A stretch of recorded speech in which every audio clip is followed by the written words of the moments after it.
पिंपळकोट्याची राहणार आहे। मला खूप पायल्सचा त्रास खूप कधीचा होत होता।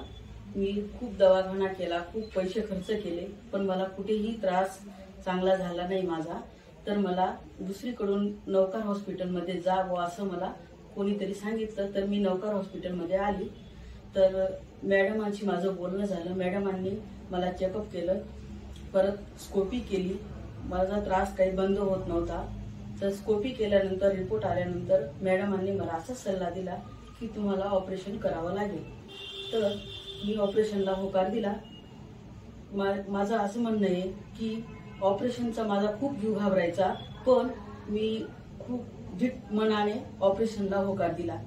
तर दुसऱ्या दिवशी ऑपरेशनला आली। खूप रडत होती मी, खूप त्रास सहन केला। माझे आई वडील माझ्यासाठी खूप, ते पण माझ्यासाठी रडायचे। मी रात्रंदिवस रडून राहायची, खूप त्रास होत होता। तर मी हॉस्पिटलमध्ये आल्यानंतर मला ऑपरेशन थिएटरमध्ये घेतलं।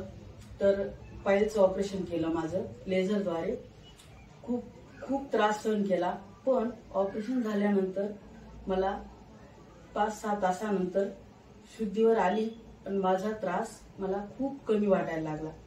खूप खूप मस्त वाटायला लागलं मला की असा त्रास कधीचा मी त्रास सहन करत होती। मला खूप त्रास होत होता। मग असा विचार केला मी, आता टीचर मॅडमांना असं विचारलं, मी म्हटलं आता मी घरी जाऊ शकते का? मला तर बरं वाटतंय, मी आता घरी जाऊ शकते का? मला आता 7-8 तासांनीच घरी जायलाचा निर्णय दिला मॅडमांनी। मग घरी गेली। मॅडमांनी मला सांगितलं तुम्हाला जे खाऊ वाटेल ते खायचं। मी घरी गेल्यावर ट्रीटमेंट पूर्ण केली, गोळ्या औषधं रेग्युलर घेतल्या। 5 दिवसांनी मॅडमांनी परत चेकअपसाठी मला बोलवलेलं होतं।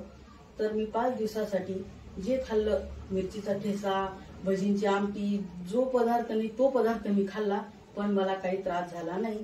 मी 5 दिवसानंतर परत चेकअपसाठी इथं आली। तर चेकअप केलं, मला काही त्रास राहिला नव्हता। मला खूप आनंद, खूप छान वाटायला लागलं। घरच्यांना बी खूप आनंद झाला। मॅडमांनी खूप छान सल्ला दिला। मॅडमांचे आभारी आहे मी।